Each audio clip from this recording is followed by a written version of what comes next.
you were asking whether you think there's an opportunity for us to grow our sports portfolio. Yeah, why they're in the sports portfolio broadly, Strauss? Thank you. That's what I thought, and the answer is sort of, because the biggest sports are obviously baseball, football, basketball, and soccer, and we do have other sports entertainment titles. For example, WWE, which is a really important title for us. We have our golf game, which is a phenomenal game. We have a tennis game. We have lots of other titles. In the past, we've done boxing and we've done hockey and we've done baseball. But it's the big four that really matter, and that's a pretty competitive space. And we're very respectful of how hard it is to compete in those areas, as people are where we dominate. So I think there's some selective opportunity, but the footprint is big enough now, and the growth opportunities are great enough now that even working on what we have gives us plenty to do, with plenty of opportunity, leavened by great optimism. In terms of your question about new intellectual property, we're different than a lot of other big companies.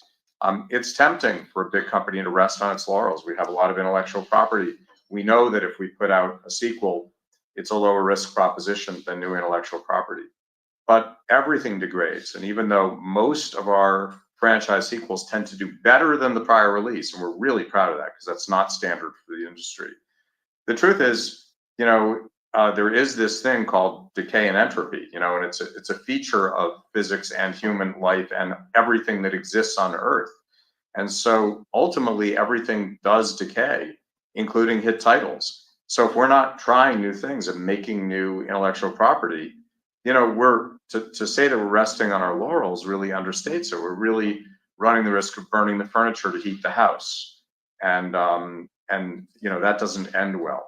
So we do it, even though it doesn't always succeed. The good news is, frankly, our hit ratios are really high for this industry, and they're also high in mobile thanks to our mobile team, led by Frank Jabot, and the recent hits in our mobile division are pretty stellar. So we have Match Factory from Peak. Toon Blast is not new, but it's a huge sort of revitalized success also from Peak. And then many other titles. This great success with Top 11 from Nordeus, and with Screwjam from Rollick. So, we have teams delivering new hits all the time in mobile and in console. We're really proud of that. It does mean the risk profile is higher. It does mean that when we get it wrong, and we will get it wrong now and then, we take a hit, and that affects our operating margins. But in the fullness of time, it's one of the key ways to create durable value. And to be clear, if we had not been willing to create new intellectual property when we showed up here 18 years ago, when the risk profile of this enterprise was vastly greater than it is today, well, then none of us would be sitting here today. You wouldn't be listening to this call. That's just a fact. Thank you. Thank you. We go next now to Clay Griffin with MoffettNathanson. Great. Good afternoon. Thanks for taking the question. I'm curious. You guys are talking about how Gen 8 has been sort of pro and con in the sense that it's a long-lived installed base, but harder to execute on some of the things that your teams want to do. And I'm curious, as we roll the tape forward into fiscal 26 and 27, when some of your key marquee properties are coming out, which I'm sure will be groundbreaking in many respects. Curious if the bifurcation of the Xbox platform it becomes a challenge, and what the teams are doing to deal with that. You mean a challenge because Xbox isn't performing as well as PlayStation? Just so I can understand the question. Well, just that Series S is by design a lower spec console, and presumably GTA 6 will push a lot of boundaries technically, I would suspect. Yeah, look, we support the platforms where the consumers are for as long as they're there, and we find a way to support platforms despite different levels of tech. Our labels are really good at that. I'm not really worried. I've never worried about where hardware was going, and I've said this many times over the years, because first of all, I don't worry about things over which I have zero control. And secondly, because I do believe in the audience. The audience is going to show up if you have great properties. And so we just have to make sure to be on an array of platforms. And if one platform diminishes in value, there's always another one. So we're seeing great growth in PC right now, for example. And I have been of the view that open formats would continue to grow. PC is an open format. I do think PC will continue to be a more and more important part of the console business going forward. And that isn't complicated for us to support at all.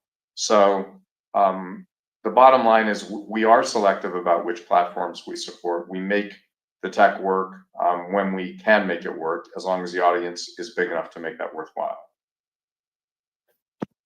That makes sense. And to that end, I guess, Strauss, maybe update us on the possibility. I know it's a U.S. jurisdictional issue only and a limited basis, but just kind of what you're seeing on the Android side from kind of a proper capable third-party app store development, what that might look like over the next couple of years. I'm sorry, I want to make sure I understand. You're talking about take rates, or are you talking about the economics, or you're talking about the tech? All of the above. Just your initial thoughts about the potential of having a more vibrant third-party alternative app store on Android, even though that would be good news for us. We support virtually all retailers. We are not beholden only to our own outlets, although we do have our own outlets, and that's proven for mobile to be very effective indeed as margin building. But we support all comers. We want to be where the consumer is. And on the economic side, I have been a believer that take rates, distribution costs will continue to decline. There's a lot of evidence that that will be the case. We're not counting on it. It's not in our numbers, but we do believe in it. Great, thanks. We go next now to Chris Scholl at UBS. Great, thank you. Lainey, using the midpoint of your guidance range, I believe implies an acceleration in bookings growth in fiscal 4Q. Can you just help us think through the drivers there? I recognize Civilization is launching, but any other drivers you're willing to flag at this stage? And then Strauss, Netflix called out that they learned how big existing games like Grand Theft Auto can be on the platform. Now that you've had some time to digest, what learnings do you take away from that partnership? And recognize the deal is small overall, but do you see the opportunity to scale such efforts and license other IP going forward? Thanks. So for Q4, yes, you're right. We have Civ 7 releasing. We also have our PGA title releasing in the quarter and our WWE title. And last year, we only had our WWE title. So that's a big difference between this year and last year. And it's also a reason why we have more new releases in Q4, which is why there's a bigger quarter in Q4 than Q3.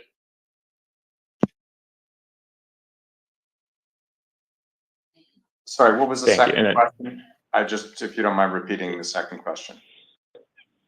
Sure. Netflix called out that they learned how big existing games like Grand Theft Auto can be. Now that you've had some time to digest, do you see the opportunity to scale these efforts, and what plans do you have for maybe other IP and licensing in similar ways? So we've shown a willingness to license to many other platforms, both because we thought they were good businesses, or because they were friends and we wanted to support them, or because we thought it was an interesting experiment. And we wouldn't talk publicly about upcoming deals until they're ready to be announced, and then typically they would, of course, be announced by our labels. But we think very, very highly of Netflix. We value the relationship with them greatly.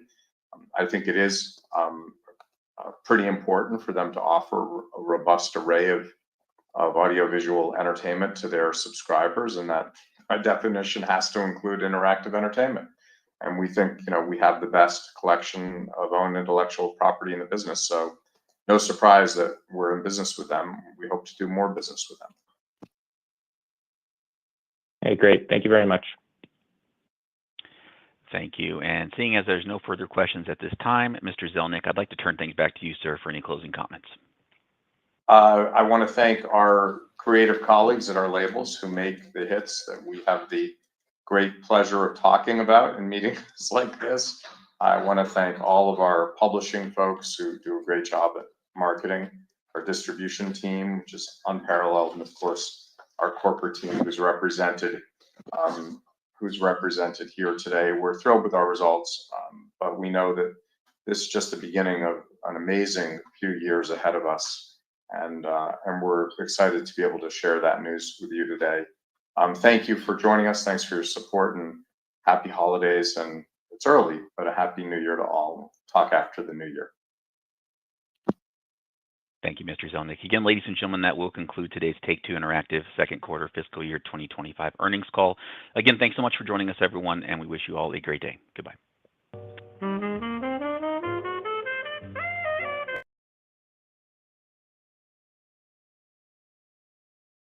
Yeah, guys, that was the Take-Two earnings call.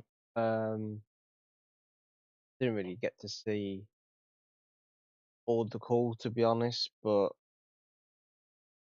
what it is, I mean, I didn't really know how to